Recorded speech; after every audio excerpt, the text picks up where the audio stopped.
Welcome back to Planet Raconteur. My name is Yuck Nasty, and I am your guide through our world where we who tell stories rule this planet. I wanted to start off episode 5 of our podcast by thanking you for listening and for subscribing to our YouTube channel. And to every author that has emailed or followed us on Twitter, we can't wait to work with you. Our first story tonight is not only about the end of the world, but about the end of a life. Is it real? You can be the judge. This is Scrap by author Evan Kennedy.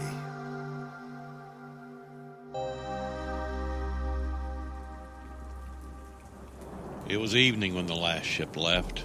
I was in the alley behind Ferguson's when it passed over. It made this kind of thrumming bass you feel deep in your chest, and it was spitting out this huge trail of fire, so bright you can't look straight at it. And for just a second, it lit the place up real bright, brighter than I'd ever seen, even at 1200 hours when all the overlights cut out. I could always tell when the grav pulse kicked in, because it used to shake the whole city. It reminded me of Ned. He loved to watch the ships, loved the boom and the rumble. Whether it was the first time or the 50th, he'd always stop and stare at the sky and just smile and say, "It's the sun, Quentin, it's the sun." Yeah, stupid, but lovable, you know. You don't stop loving your kid brother, no matter how dumb they are. Good evening. The current time is 22:44 and 42 seconds. You have reached Paraspora Skyways Limited. All of our public relations managers are currently helping other customers. Please hold, and an operator will be with you shortly to answer your questions about the evacuation. Your call is important to us. Okay. Realistically, I knew we weren't going to make it, Ned and me. The humans made an effort for themselves, of course, brotherhood of man and all that. And it's funny, actually. When you think you've figured out who's in the club, who's not in the club, suddenly massive leaps and quantum computing come along and pull the rug out from under you. So we knew if they didn't have room, that they'd feel bad, but they'd leave us here on this rock just the same. We also knew they barely had room for themselves. But still, when the last ship went over, I felt sick, like it was finally finished. Then I thought of Ned, and how much he loved those damn lights, even though he knew what they meant. I thought I was over it, but the last one still hurt. Turns out there's a difference between knowing someone will leave you behind and actually watching their vapor trail. Good evening. The current time is 23:48 and 06 seconds. Please continue to hold, and the first available public relations AI will begin your information uplink. Your call is important to us. I first got the cough 6 months ago. It's scary. Kind of a scraping in your chest like sand in your lungs. Then you get creaky and grindy and you go slower and slower. And then you're standing there in the street like a big, stupid asshole with nothing but your big, stupid asshole brain that just won't stop. Do me a favor. If anyone tries to give you that infomercial spiel about the wonders of anti-electron quantum computing, sock them in the mush for me. Ned was lucky. He was one of the stupid ones. Now, everybody had a theory about what caused RASP. Pollution, allergens, sand, rust maybe. Fact is, once the last ship left, it was like the leftovers just stopped caring. The humans knew we were doomed. They wouldn't have left us if we weren't. Good morning. The current time is 01:22 and 34 seconds. Please continue to hold. Your call is important to us. Now, I was never the romantic one. That was Ned's job. See, he's a Model 9. the dreamer of the family. I'm a Model 5, the thinker. But I've read on the links what Earth was like before the rock hit. It sounded lovely. I always wanted to see a tree, you see. Like a real tree, a live one, you know. Not the old man-made O2 converters. Hell, I'd even settle for some real moss or algae that's not made of oil. Or the sun. I bet the sun is really cool. Good morning. The current time is 01:53 and 41 seconds. Please continue to hold. Your call is important to us. Pretty soon after they detected the meteor, they knew they'd have to leave. You know the drill. First there's a bang, and it gets really dusty, and the organics get hungry, and they get cold. They were lucky the Model 5s figured out grav drives when we did, or they could have never accelerated to the necessary speeds for interstellar travel.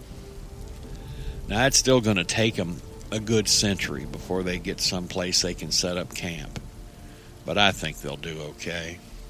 I wish them well, I really do. I even let Ned handle their PR calls.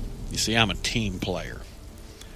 Dr. Riley felt so guilty about all of this that she offered to smuggle me on board.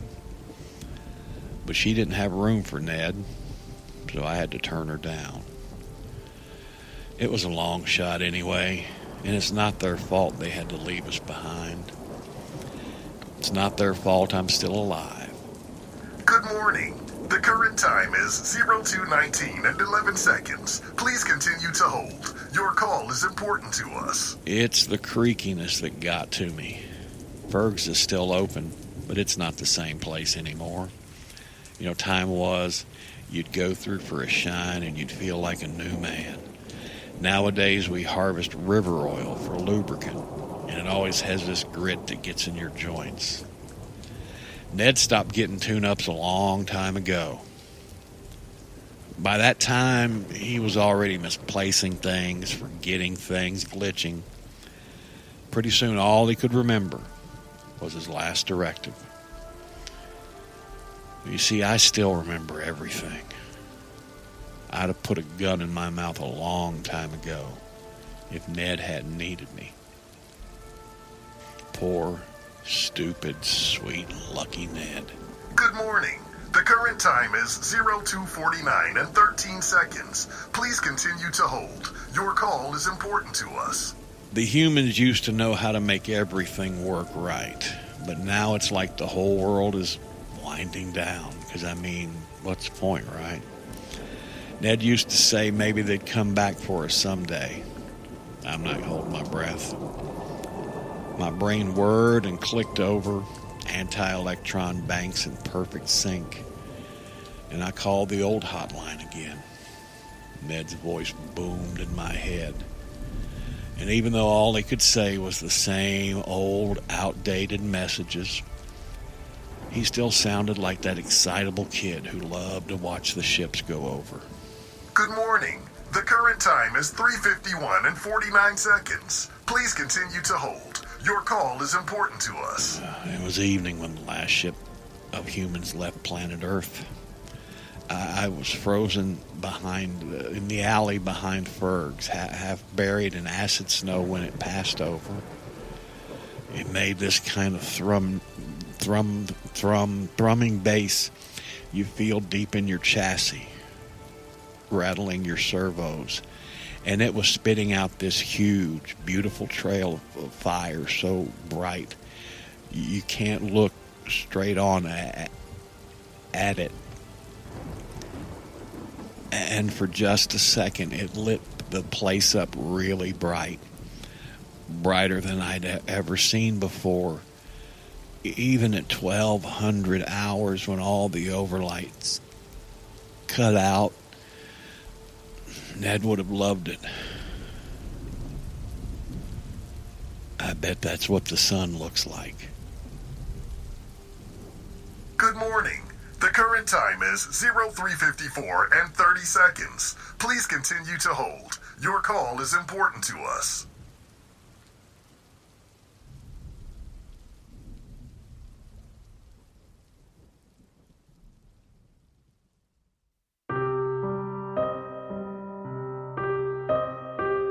Hey, let me ask you a question.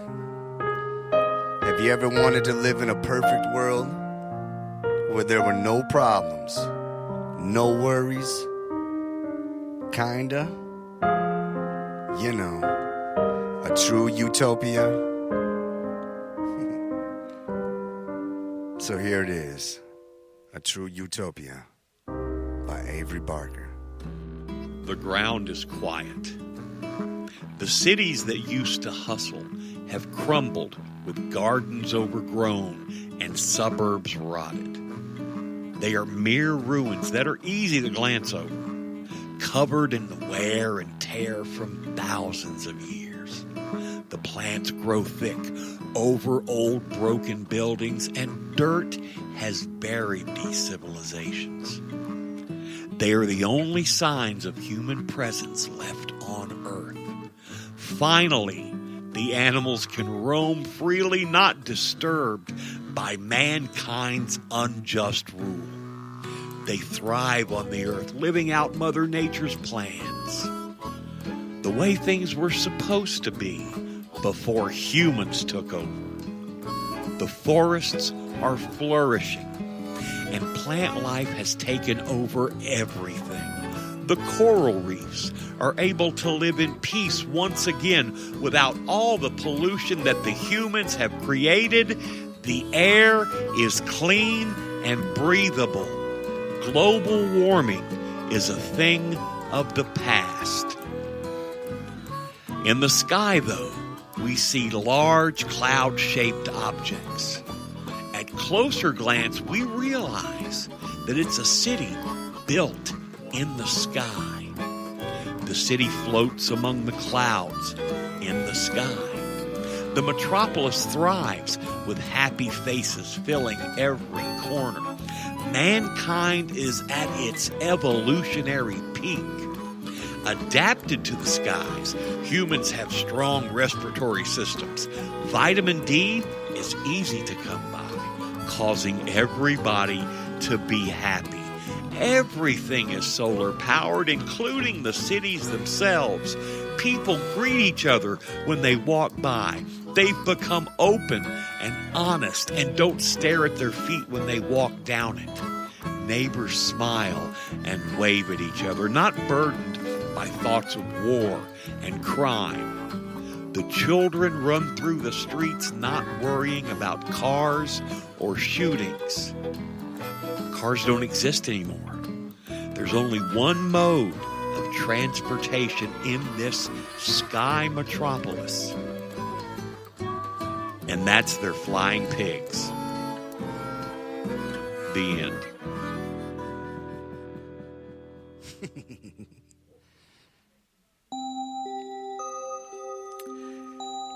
In these uncertain times, it is always good to remind ourselves, hell, at least it ain't the zombie apocalypse, right? Our last story of the night is All You Can Eat by author Mark Anthony Smith. Bon appetit. All You Can Eat by Mark Anthony Smith. The streets are quiet for a Saturday afternoon. There's lots of newspaper sheets blowing about in the wind and dust everywhere. It's foggy, too. There's few cars and no one seems to have an appetite for shopping anymore. John smiles at the cliche of the city looking like a ghost town. It is the first thought that has entered his head since worrying about meeting Cynthia. They met online. It's all the rage these days. Cynthia likes horror films, trips abroad, and is fed up with meeting psychos. John thinks the same. There's lots of fake profile pictures or people with too many hang-ups. He just wants an easy life, nothing too serious. Just a few laughs and someone to lend an ear on occasion. Cynthia isn't interested in material things. She likes eating out and a man with a good sense of humor. John is attracted to Cynthia's photo of her windsurfing somewhere in Malta with her blonde hair blowing over her face and a wide, cheeky smile. In contrast, she looks protective in her cream woolen jumper with the puppy picture. Cynthia likes that John reads and is educated with a biology degree. She thinks she can get him to try new things, but in reality, John is a creature of habit, though. He's not as outgoing as he suggested. He walks toward the Chinese buffet where they'd agreed to meet on their first date. Cynthia was a bit funny about eating in front of John so soon, but he managed to humor her. A three-legged dog hobbles past. There seems to be something wrong with its eyes. Its mouth is foaming and it keeps knocking into lampposts, litter bins, and a street sign as it approaches. The poor mutt is whimpering. John bends down to pet it. "Aw, come on, boy, watch where you're going." He scratches the dog's ear and recoils. It comes off in his hand. There's white maggots or worms writhing from the fresh wound. The dog doesn't feel pain. It limps over and licks John's hand. "Oh, fuck off. Get off me, you flea-ridden dirtbag." The dog cocks his head as the pupilless eyes stream. "Oh, fuck off, lassie. Go away." John runs to the Chinese. He's really aware of his appearance as he smooths his field jacket down like it's covered in hairs. The restaurant on George Street is busy. It's more run down than John recalls. It looks like the electricians have popped for a tea break mid-job. Some of the loose cables are sparking. The decor couldn't be more tasteless, too. The wallpaper from the 1960s is peeling, and there's a lot of dust covering the tables and lampshades. It's quite dark inside. John thinks it's an unusual ambiance. He looks anxiously for Cynthia. He spots her by the window. John pecks her on the cheek and offers his hand. Cynthia leans in. She has a lot of makeup on. Her floral dress has been ripped. "Did you bike here?" Cynthia looks puzzled. "I just thought your dress was caught in the chain." She laughs. "You are funny," she says, before muttering something under her breath. John thinks she looks older than he'd imagined. He wonders where all the staff is. Cynthia looks over his shoulder as she swings her legs in boredom. They're sat on swivel bar stools and she's decided she's uncomfortable. There's a man who's lost a lot of weight but hasn't shopped for clothes. She thinks his frame is peculiar as he's ravenous for the leg of what's probably lamb. "Where's all the staff?" John smiles. He was just thinking the same thing. They're probably on dinner break or something. She looks off. John feels hungry now. He notices how delicate Cynthia's bracelet and necklace is. Then he sees the bandages below her neckline. He's thinking about windsurfing in Malta.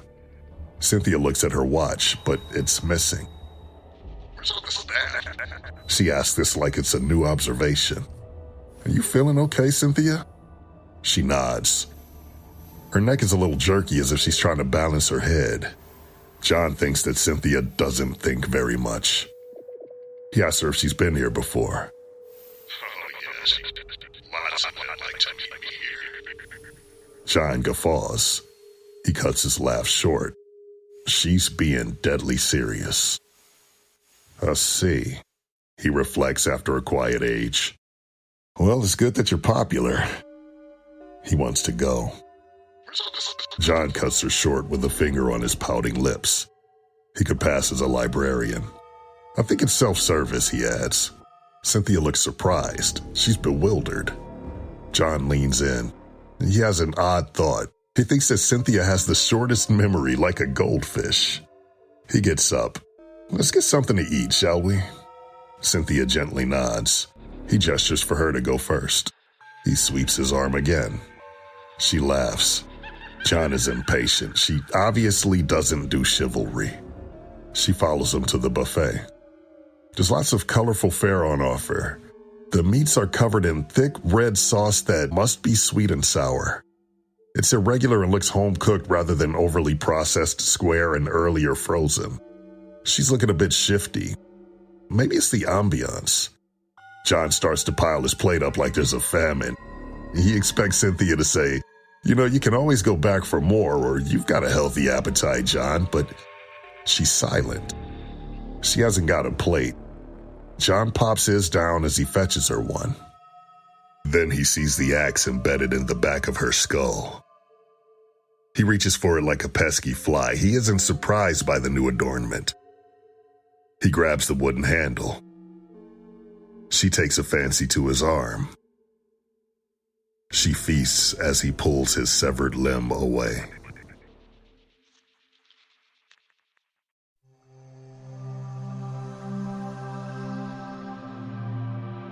Well, there you go. Another trip to Planet Raconteur. On behalf of myself and our two fine Raconteurs, Papa Dave and Bobby Anthem, we would like to thank you for listening once again. All of the stories presented on Planet Raconteur are used by permission or are in the public domain. Check out the show notes for details on the authors, their websites, and their other releases. And if you like what we are doing, please subscribe and follow us on all of our social media platforms. The links will be found in those same show notes.